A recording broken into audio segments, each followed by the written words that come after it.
You are witnessing the absolute collapse of a brand that was supposed to be worth $1 billion. For years, we have heard the rumors, the speculation, and the relentless PR spin coming from Montecito. But what is happening right now isn't a rumor. It is a mathematical fact. The numbers are in the contracts are being shredded, and the facade is crumbling in real time. We aren't just looking at a bad season for Harry and Meghan, we are looking at the total extinction of their Hollywood dream. Meghan Markle's massive comeback, the project that was supposed to turn her into the next global lifestyle mogul, has been quietly, brutally executed by Netflix. But that isn't even the worst part. While Meghan's career was flatlining in California, Prince Harry was standing in a London courtroom, tears in his eyes, getting scolded by a judge like an unruly schoolboy. The sequence of events you are about to hear exposes the terrifying reality of what happens when the world finally stops believing the fantasy. Let's get into the destruction of the Sussex Empire. The news broke quietly, but the impact was devastating. Season 3 of With Love Meghan, the cooking and lifestyle show that was pitched as the savior of their Netflix deal, has been cancelled. Gone. But to understand why this is such a catastrophe, you have to look at the data that Netflix tried to hide. According to royal biographer Tom Bower, who has access to the internal metrics, the performance of this show wasn't just bad, it was humiliating. Out of all the content available on Netflix in the second half of 2025, Meghan's show ranked 1,217. Let that sink in for a second. We are talking about a woman with 100% name recognition, a royal title, and a $100 million marketing machine behind her. And she landed at number 1,217. The show pulled in roughly 2 million views over 4 months. To put that into perspective, there are teenagers filming videos in their bedrooms on YouTube right now who get more views in a single weekend than the Duchess of Sussex got in a third of a year on the world's biggest streaming platform. Even the holiday special, which usually guarantees a viewership spike, only managed to crawl to the 1,500th spot on the charts. It is an embarrassment of historic proportions. But why did it fail so hard? Tom Bower dropped a massive truth bomb that explains everything. He revealed that Netflix executives realized they had made a colossal mistake within the first 6 months of signing that check. They discovered something that money can't fix. Meghan Markle has no talent. It sounds harsh, but looking at the production notes, it appears to be the consensus.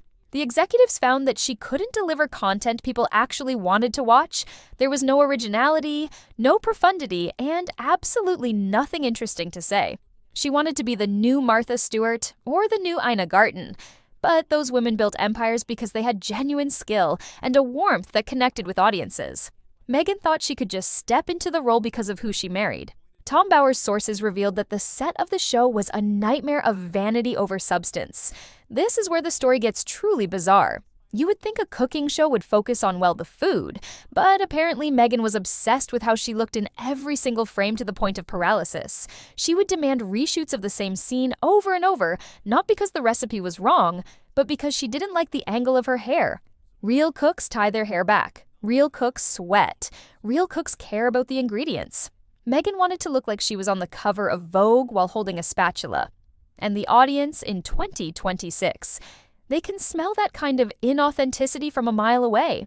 We are living in an era where people crave reality flaws and genuine connection. What Meghan served up was a sterile, calculated performance. And it wasn't just her appearance that was fake. The entire premise of the show was a fabrication. The home she was cooking and rented, the rustic beehives in the garden rented props. Even the dear friends who stopped by to taste the food looked terrified, forced to pretend they had a deep connection with a woman they barely knew. It was like watching a bad play where everyone forgot their lines but kept smiling anyway. Tom Bower noted that her desperate need to control the narrative stripped every ounce of humanity out of the final product. But if you think the Hollywood failure was painful, what was happening across the ocean in London was absolutely catastrophic. While Meghan was failing to launch her lifestyle brand, Prince Harry was in the High Court effectively setting fire to his own credibility. Harry was there to testify in his lawsuit regarding alleged phone hacking. This was his moment to be the hero to stand up to the dragons of the media. But instead of a triumphant prince, the court saw a petulant, confused man who couldn't follow basic instructions. 3 separate times, 3 times, the Judge Justice fan court had to interrupt Harry to tell him to stop arguing. This is unheard of for a member of the royal family. The judge had to explain to him, "It is not your job to argue the case. It is your job to answer the question." Harry was trying to get into a verbal sparring match with the lawyers appearing abrasive, defensive, and deeply unhinged. He contradicted himself repeatedly. He appeared to lie about using a pseudonym, Mr. Mischief. It was a display of arrogance that shocked legal experts. But then the arrogance crumbled into something much more pathetic. In the middle of his testimony, Harry's voice broke. He started crying, and what he said through the tears revealed exactly why he is in this position. He told the court, "They have made my wife's life an absolute misery." Now hold on a minute. Let's look at the facts. This trial was about articles and alleged information gathering that took place between 2001 and 2013. Meghan Markle did not enter the picture until 2016. She wasn't there. She has nothing to do with this claim. Yet Harry could not stop bringing her up. It was a window into his psychology. He is so consumed by her narrative, so controlled by her victimhood, that he tried to rewrite legal history to make her the center of a case that predates their relationship by a decade. Critics are calling it gaslighting on a grand scale. He is trying to retcon his entire life to fit the us against the world fantasy they have built. And where was Meghan while her husband was breaking down in a witness box 5,000 miles away? Was she there holding his hand? Was she supporting him through this traumatic ordeal, though? She was in Montecito. She was posting on Instagram. She was taking selfies. Tom Bower pointed out the cruelty of this dynamic. Meghan winds him up, feeds him the narrative that everyone is out to get them, and then sends him out to fight the battles alone while she stays home and tries to sell bookmarks. It's a dynamic that Bower describes as mutually abusive and toxic, but Harry seems too deep in the fog to see it. The public reaction to this courtroom drama has been brutal. There is no sympathy left. When Harry complained to the judge that the media had commercialized his private life, the irony was so thick you could cut it with a knife. This is the man who wrote Spare. This is the man who accepted millions of dollars to tell the world about his brother's circumcision. He wrote about losing his virginity in a field. He published private text messages from Catherine, the Princess of Wales. You cannot sell your family's most intimate secrets to the highest bidder and then stand in a court of law and demand privacy. That is not how it works, and the public has finally had enough of the hypocrisy. Social media comments on the trial coverage were savage. "Court is for facts, not feelings," one user wrote. Another comment with thousands of likes said, "If Harry wanted privacy, he wouldn't have released Spare." They have played the victim card one too many times. As Tom Bower noted, America loves a victim, but even America has its limits. We have reached the saturation point. The couple miscalculated the mood of the generation. They thought they could be professional martyrs, forever getting paid millions to complain about their privileged lives. But the check has bounced. This brings us to the most dangerous part of their current situation. The money is running out. According to Bower's analysis, the Sussexes are staring down the barrel of a financial crisis. They have reportedly burned through nearly $38 million on failed projects, PR firms, and their massive security detail. Their lifestyle is incredibly expensive. That Montecito mansion doesn't pay for itself. The taxes, the landscaping, the private jets, it all adds up. And without the Netflix money flowing in, the well is drying up. Netflix is engaging in what industry insiders call slow ghosting. They aren't going to make a big dramatic announcement that they are firing the Sussexes because that would invite a PR war. Instead, they are just letting the contract bleed out. They rejected the cooking show. They aren't greenlighting new projects. They are quietly closing the door and locking it. Meghan can sense the shift. That is why we are seeing these desperate pivots. She has gone back to Sunshine Sachs, the PR firm she abandoned years ago. She is reportedly trying to network her way into Jennifer Aniston's circle, hoping to gain some A-list credibility. But Hollywood is a small town. People talk. And right now, the word on the street is that the Sussex brand is toxic. Tom Bower put it bluntly, Meghan is finished. She has no real income anymore. She isn't invited to the A-list parties. She isn't even invited to the B-list parties. She is selling jarred jam and bookmarks while her husband humiliates himself in London. The tragedy of this entire saga is that it didn't have to be this way. When they left the royal family, they had the goodwill of the world. They could have done anything. But they chose a path of vengeance and vanity. They thought they were smarter than the institution. They thought they could build a rival court in California that would outshine the 1,000-year-old monarchy. But what Meghan never understood, and what Harry seems to have forgotten, is that when people cheered for her as a working royal, they weren't cheering for Meghan Markle the actress. They were cheering for what she represented: the British monarchy, the traditions, the history. Without that platform stripped of the royal dust, they are just two reality stars with a lot of complaints and very little talent. The Netflix cancellation isn't just a business failure, it is a reality check. The courtroom meltdown isn't just a legal loss, it is a loss of dignity. Tom Bauer predicts that the endgame is approaching fast. He believes Harry will lose his court case, leaving them on the hook for millions in legal fees to the newspaper group. If that happens, bankruptcy becomes a very real conversation. And when the money is gone and the cameras stop clicking what is left of this marriage, we are watching the slow-motion car crash of two people who traded duty for fame only to find out that fame is fickle, but duty is forever. The world has moved from anger to something much worse for a narcissist indifference. We don't hate them anymore. We just don't care.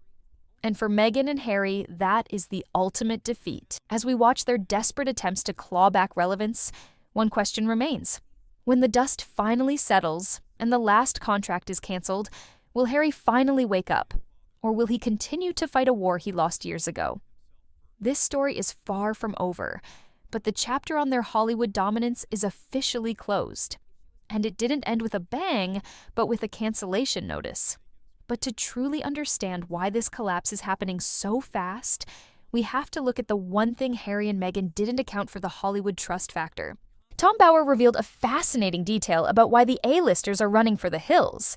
It's not just because the Sussexes are losing money. It's because they are viewed as a security risk. Think about it. Harry wrote a book exposing the most private text messages and conversations of his own brother and father. If he is willing to sell out the future King of England for a paycheck, what do you think he would do to George Clooney or Beyoncé? Hollywood is a town built on secrets. The elite keep their circles tight. When Harry and Meghan arrived, they were the shiny new toys. Everyone wanted a selfie. But now they are radioactive. No one wants to invite them to a dinner party because they are terrified that the conversation will end up in a Netflix documentary or a tell-all memoir 6 months later. As Bauer noted, the terrified friends on Meghan's show weren't just camera shy. They were likely wondering if their participation was going to come back to haunt them. This isolation is fueling what Bauer describes as a delusional obsession with the past, specifically Meghan's obsession with Princess Diana. The transcript highlights a disturbing pattern. Meghan constantly wears Diana's jewelry, like the Cartier watch, to events that have nothing to do with the royal family, like the Kevin Costner event. In Meghan's mind, she isn't just Harry's wife. She is Diana 2.0.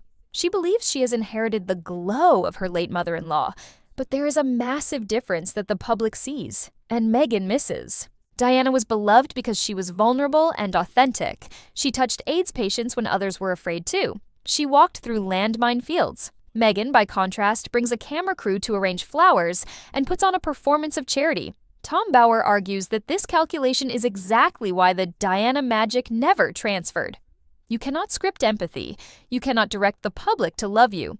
And Harry's role in this is heartbreaking. He is so desperate to protect his new Diana that he attacks anyone who critiques her, failing to see that the criticism isn't about safety. It's about authenticity. So, where does this leave their marriage? Bauer dropped a subtle but explosive hint about their future.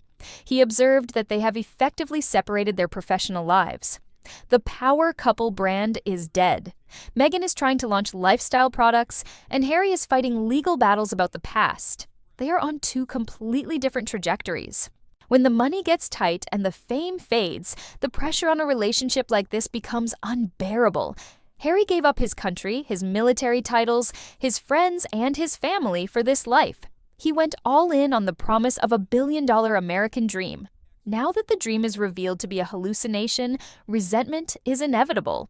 We are already seeing the cracks. Harry's demeanor in court, angry, tearful, unstable, is not the behavior of a man living a joyful life in California. It is the behavior of a man who realizes he is trapped. And Meghan, she is reportedly furious. She thought Harry was her ticket to global domination. Instead, his endless lawsuits and public whining are dragging her brand down with him. The tragedy is that there is no easy way out. As Bauer said, they are in a mutually abusive relationship with the media, and arguably with each other. They need the attention to survive financially, but the attention is destroying their reputation. The final verdict from the experts is chilling. The Sussexes are entering their wilderness years. No royal protection, no Hollywood adoration, and soon perhaps no Netflix cash. They wanted to be independent. Well, they are about to find out exactly how cold and lonely independence can be when you've burned every bridge that leads back home.